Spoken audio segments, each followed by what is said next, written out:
The dinner table had always been my father's courtroom.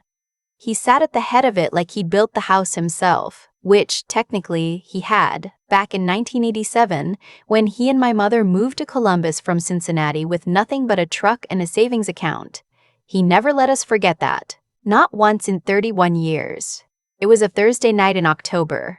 My mother had made pot roast, the kind that takes all day and fills the whole house with that low, sweet smell. My brother was home from Phoenix for the weekend, some conference he'd rerouted through Ohio for, which meant free laundry and free food and an audience for the stories he told about his sales numbers. My father loved those stories. He'd lean back in his chair and nod like he was listening to a sermon. I was home because I still lived 40 minutes away in a studio apartment in Worthington that I'd been renting since I finished my PhD. That fact alone was a source of ongoing confusion for my family. A PhD in biochemistry from Ohio State, and I was renting a studio. No husband. No kids. 31 years old and, in my mother's words, still figuring things out. I had been figuring things out for 6 years. What I had actually been doing was building a drug delivery platform in a shared lab space I leased with 2 other researchers, a molecular targeting system that could deliver therapeutic compounds directly to cancerous cells with a precision that existing methods couldn't come close to matching. I'd started the core work during my dissertation, developed it independently after graduation, using a small NIH grant and later a CVIR grant I'd won on my own application. I had incorporated a company, filed provisional patents, and was 3 weeks away from receiving a full patent grant on the core mechanism. My family knew I did science stuff. My brother sometimes called it her lab hobby. I passed the breadbasket to my mother and poured sweet tea into my glass and listened to my brother talk about Q3 projections. My father was nodding. My mother was smiling. The pot roast was good. Then my father set down his fork. He did this thing when he was about to say something he considered important. A small, deliberate pause. Fork down, hands flat on the table. I had watched him do it my entire life before firing someone at his hardware distribution business, before telling my brother he'd co-sign a car loan, before informing me at 17 that he would not be paying for out-of-state tuition. Fork down. Hands flat. I had a meeting this week, he said, with a company out of Pittsburgh, BioVance Partners. I kept my face still. They approached me about acquiring the licensing rights to your research, the targeting platform. He said it casually, like he was telling me about a weather forecast. I told them we'd be willing to discuss terms. The room was very quiet for a moment. My mother picked up her glass. My brother glanced at me once and then looked back at our father. You told them what? I said. That we discuss terms. He picked his fork back up. They're serious buyers, Leah. This isn't some startup fishing around. These are people with real capital. I've had 2 phone calls with their acquisitions team and they're talking about a licensing deal that could be worth a lot of money to this family. To this family. I set my own fork down very carefully. Dad, I said, you don't own the licensing rights to my research. He gave me the look, patient, slightly exasperated, the look he gave contractors who questioned his estimates. I funded your education. You paid for undergrad. I paid for grad school. The research is funded by federal grants in my name. I own it. You used our basement for 2 years. I paid you rent for that. We have a lease. He waved his hand. The hand wave meant the conversation was over in his mind. Just bureaucratic details, things that could be smoothed out. I'm not talking about paperwork. I'm talking about what's fair. Your brother and I have been supporting this family. My brother lives in Phoenix. And when something good comes out of all this, it should benefit everyone. That's what family means. My mother touched my arm. She had this way of touching my arm that meant just don't let it go, it's easier. She'd been doing it since I was 8 years old. I looked at her hand on my arm and I thought about all the times I had let it be easier. What did you tell BioVance exactly? I said. I told them we'd have documentation ready by end of month. What documentation? Assignment paperwork, transferring the IP. I looked at him. I looked at him for a long moment across the pot roast and the breadbasket and the sweet tea. My brother was checking his phone. My mother's hand was still on my arm. Okay, I said. I picked my fork back up. Okay, I want to be honest about something. When I drove home that night, I wasn't panicking. I wasn't even particularly angry, not in the hot way you might expect. What I felt was something older and quieter, a recognition almost. Like I had been watching a specific storm move toward me for a very long time and had spent years deciding what to do when it finally arrived. I had made my decisions. I had made them carefully with the help of a patent attorney in Columbus named Helen, who I had first hired 2 years earlier specifically because she specialized in biotech IP, and specifically because I knew my father well enough to know that someday, in some form, this moment would come. The core patent application had been filed under my name and my company's name, ClearPath Biosciences, LLC, which I had incorporated in Delaware in 2021. The NIH and SBIR grants were awarded to the company. There was no co-inventor, no shared funding agreement, no contractual basis on which anyone else could claim ownership. The basement lease I paid my parents was a standard residential lease with explicit language drafted by Helen, clarifying that no research conducted on the premises created any ownership interest for the property owners. I had been very thorough. I was 3 weeks from receiving the patent grant. I knew this because I had spoken to Helen on Monday. What I did not know, what no one in my family knew, was that on Wednesday afternoon, the day before that dinner, I had received an email from Hargrove Biomedical, a medical device and therapeutics company based in Boston. Their business development team had been tracking my published research for 14 months. They wanted to meet. The email had used the words strategic acquisition and substantial valuation. I had not responded yet. I had been thinking about it. I did not mention this email at dinner. My father called me on Saturday morning. He had forwarded my contact information to the BioVance acquisitions team without asking. They had emailed me directly. I think it's better if you talk to them yourself, he said. You can answer the technical questions. I'll handle the business side. You'll handle the business side? I repeated. I have more experience in these negotiations than you do, Leah. I've been running a company for 30 years. A hardware distribution company. Business is business. I told him I would look at the email. I did not tell him what I would do with it. I called Helen instead. She already knew about Hargrove. I had forwarded her the email on Wednesday. She had done preliminary research. Hargrove was publicly traded, market cap around $8 billion, with a therapeutics pipeline that had a specific gap exactly where my platform would fit. Their last acquisition in this space had been valued at $340 million. My platform was more advanced and more broadly applicable. What's your read? I asked her. I think you should meet with them, she said. I also think you should have that conversation before your father has any more conversations with BioVance. He can have all the conversations with BioVance he wants, I said. He has nothing to sell them. I know that. You know that. A pause. Does he know that? The answer was no. My father had been running a business his whole life by operating on the assumption that when he decided something was his, the paperwork would eventually agree. It had worked more or less in hardware distribution. He did not understand that federal IP law did not operate on that principle.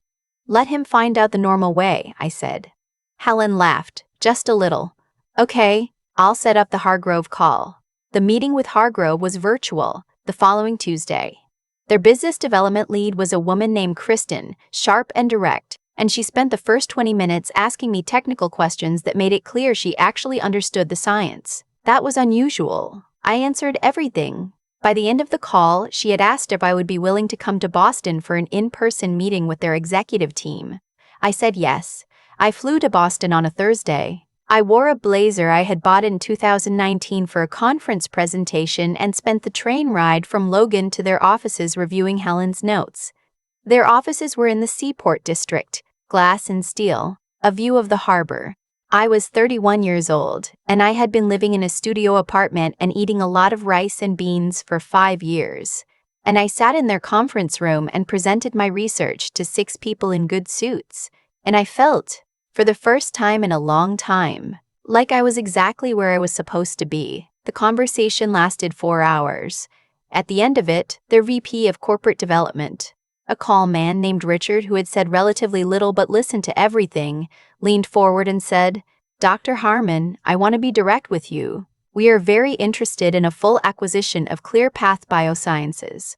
Based on our preliminary analysis, we believe the platform has therapeutic applications across at least 4 oncology indications. We would want to discuss a valuation in the range of $2 to $3 billion. I kept my face very calm. "I'd like to have my attorney review any formal materials you send," I said. "Of course," he said. I took the train back to Logan. I sat in a window seat and watched the harbor go by, and I thought about my father's hands flat on the dinner table and my mother's hand on my arm and my brother looking at his phone. I thought about 6 years of rice and beans and early mornings in a rented lab space and a studio apartment with a bathroom so small I had to stand sideways to brush my teeth. I did not call anyone. I just sat there watching the water. The patent grant came through on a Monday. Helen called me at 8:47 in the morning. "It's official," she said. "Congratulations, Leah. You own it." I was standing in my kitchen in Worthington, still in the oversized Ohio State t-shirt I slept in. I sat down on the kitchen floor, which is maybe not the dignified response to a moment like that, but it's what happened. I sat on the linoleum for about 2 minutes. Then I made coffee and called Helen back, and we talked for an hour about next steps with Hargrove because their formal letter of intent had arrived the week before and we were deep in preliminary negotiations. The number on the table was $2.4 billion. My father called me that Friday. He'd been calling more frequently since the Saturday morning conversation about BioVance, mostly to update me on the status of negotiations he was conducting on my behalf without my permission. I had been answering in short sentences and waiting. "BioVance wants to move forward," he said. "Their legal team is asking for the patent registration number so they can run due diligence." "The patent grant came through Monday," I said. A pause. "Oh." I could hear him recalibrating, pleased. "Good. Good, that's good timing then. I'll give them the registration number. I'll handle the documentation myself, Dad." "Leah, we've talked about this. I'm handling the business side." "No," I said. "You're not. I need to tell you something and I need you to listen." Silence. "The patent is registered to ClearPath Biosciences LLC, which is my company, incorporated in Delaware, of which I am the sole owner. The underlying research was funded by federal grants awarded in my name. There is no legal mechanism by which you have any ownership interest in the IP or the company. You cannot sell, license, or assign anything. You have nothing to transfer to BioVance." He was very quiet. "I've also been in separate negotiations with another company for several weeks," I continued. "I'm not going to tell you who it is yet, but their offer is significantly larger than anything BioVance has discussed, and it's for a full acquisition, not a licensing deal." "Lee, I'm not angry, Dad. I want to be clear about that. I'm not calling to fight with you. I'm calling to tell you the facts so you can stop having conversations you don't have the authority to have. It's going to be embarrassing for you if BioVance runs due diligence and finds out that the person they've been talking to has no legal relationship to the asset." Another long silence. When he spoke again, his voice had shifted. Not angry. Something more complicated than that. "How much is the other offer?" I thought about whether to tell him. "It's in the billions," I said. He didn't say anything for a moment. I listened to him breathe. "I was trying to help," he said. And there was something in his voice that I hadn't heard in a very long time. Something that sounded unexpectedly, like a man who was realizing he had made an error and didn't know how to say so. My father had never been good at that. He had built his whole life on not being the person who made errors. "I know," I said, "but I didn't need that kind of help. I closed the deal with Hargrove 4 months later. The final acquisition price was $2.6 billion. Helen negotiated a retention package that kept me on as chief scientific officer for a minimum of 3 years, with full research independence and a lab budget that made my old rented space look like a closet. I would be relocating to Boston. I told my parents on a Sunday at their house. My mother had made pot roast again. I think she always made it when she wanted the occasion to feel settled and safe. like she was building something sturdy out of ingredients. I sat at the same table. I did not wait for my father to put his fork down. I told them the number. I told them who the buyer was. I told them what my role would be going forward. I kept my voice level the whole time, not because I was suppressing something, but because I had been sitting with this for so long that it felt, by then, simply true. A fact. Mine. My mother cried. Not dramatically. She wasn't a dramatic person.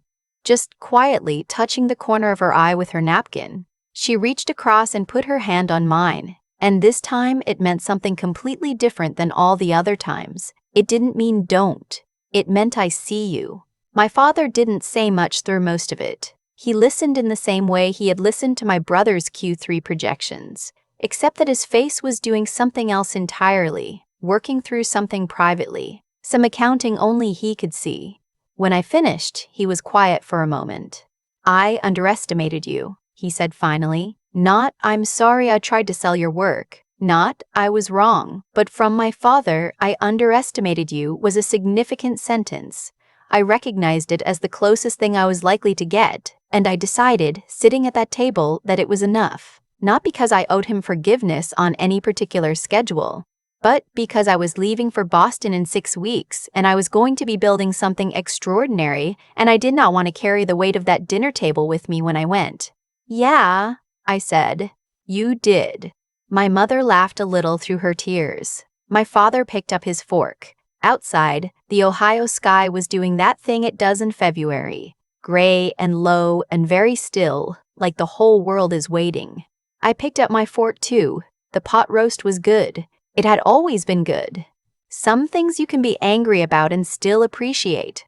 The pot roast, the house, the woman who spent all day making something warm for people who didn't always deserve it. I had learned to hold both of those things at the same time. It turned out that was a skill like any other. You just had to practice it long enough. I was getting pretty good at it. People ask me sometimes, colleagues mostly, or journalists who want the tidy version, how I stayed calm, how I sat at that dinner table in October and heard my father say he was selling my life's work and just said okay and picked up my fork. The honest answer is that I had been preparing for a version of that moment for years. Not because I knew exactly how it would happen, but because I had learned early that the most dangerous assumption you can make is that the people who love you will automatically understand the value of what you're building. Sometimes they don't. Sometimes they see something worth protecting and their first instinct is to grab it and monetize it and call that support. The protection I built was legal and procedural and meticulous, and I built it not out of distrust exactly, but out of a clear-eyed understanding of who my father was. He was a man who had built things. He respected things he could hold. Abstract IP law was not, to him, real in the way a warehouse full of plumbing fixtures was real. So I made it real. I incorporated. I filed. I documented everything. I paid for the lease in my own name.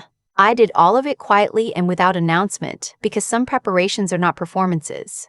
The other thing people ask about is the money. What does it feel like, they want to know. Honestly, the morning after I signed the final documents, I woke up in my studio apartment in Worthington. I hadn't moved yet. And I lay there for a while looking at the water stain on the ceiling that I'd been meaning to report to my landlord for 2 years. It looked exactly the same as it always had. That surprised me, that nothing looked different. I don't know what I expected. The light through the curtains was still gray winter light. My coffee maker made the same sound. I was the same person. I called my best friend Alicia, who had listened to 6 years of this and deserved to be the first person I celebrated with. She screamed loud enough that I had to hold the phone away from my ear. I made coffee. I sat in my one good chair by the window and watched the street outside. The ordinary Ohio morning. A dog walker and a delivery truck and a woman jogging in the cold. I thought, I built this. Not the street. Not the morning. But the thing that I had been building in the dark. Alone, for 6 years, the careful, patient, unglamorous accumulation of work and legal infrastructure and small daily decisions that most people never saw. I had built something real, and no one could sell it but me. That felt like enough. That felt like everything. I've thought about that October dinner a lot since everything happened. Not obsessively. I'm not someone who replays things on a loop, but in the way you think about a specific moment that turned out to be a hinge. Before it, after it, the whole shape of my life visible from that single point. What I keep coming back to is this. My father wasn't a villain. I want to be clear about that because I think it's important. He was a man who had worked hard his whole life and built something real out of nothing, and the framework he used to understand the world was one where family resources produced family outcomes.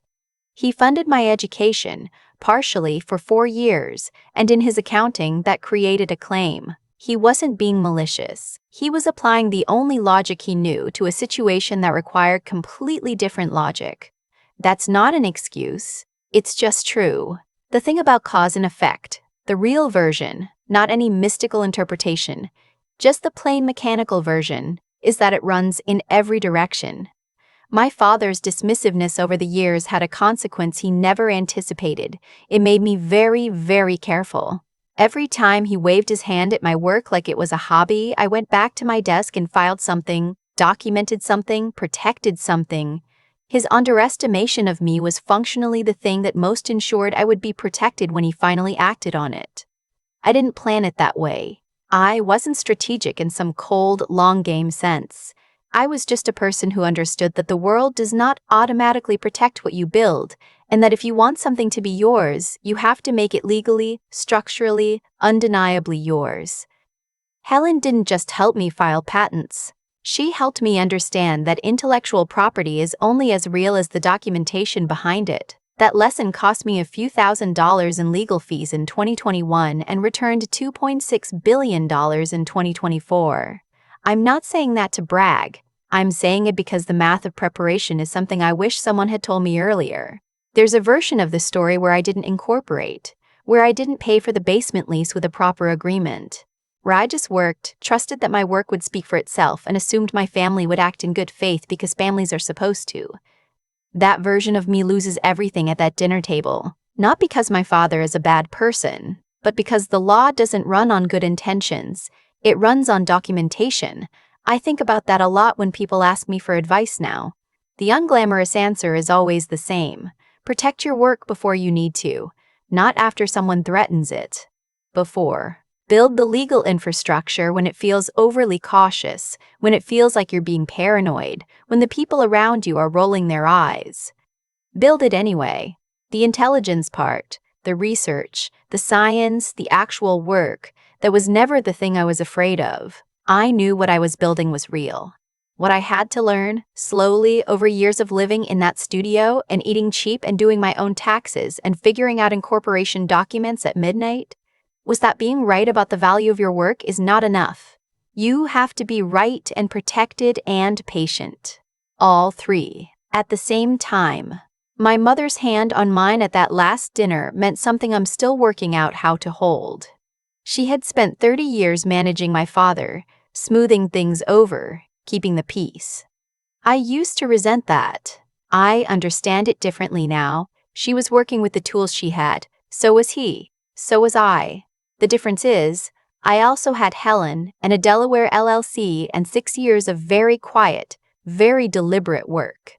That's the whole story, really. It doesn't have a more complicated moral than that. Do the work. Protect the work. Don't wait for someone else to recognize its value before you do. I knew what I had. I made sure no one could take it. Everything else followed from that.